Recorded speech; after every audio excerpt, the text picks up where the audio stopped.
नमस्कार मंडळी, कशा आहात? मजेत ना? मजेतच राहा. आज आपण फणसाचे कबाब बनवणार आहोत. त्यासाठी इथे मी कवळा फणस घेतलाय. वरचं आवरण काढून टाकायचं आणि आतले पाव पण काढून टाकायचे आणि चौकोनी तुकडे करून घ्यायचे. एका भांड्यामध्ये पाणी गरम करायला ठेवलं, त्याच्यामध्ये थोडंसं मीठ टाकलं, वरती चाळण ठेवली. आता हे फणसाचे तुकडे आपण त्याच्यावरती ठेवायचे आणि थोडंसं मीठ टाकायचं आणि 7 मिनटं वाफवून घेतले.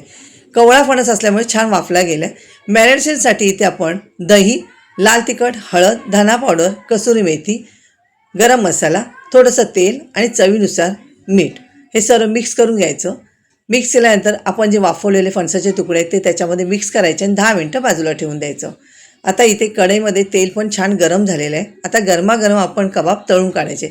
पण तळायच्या अगोदर 2 चमचे कॉर्नफ्लॉवर टाकायचं, म्हणजे वरचं आवरण एकदम कुरकुरीत होतं आणि आतून खुसखुशीत आणि टेस्टी. आणि त्याच्यासोबतच थोडीशी मिरची. नक्कीच असे कबाब करून बघा, खूप छान आणि टेस्टी लागतात.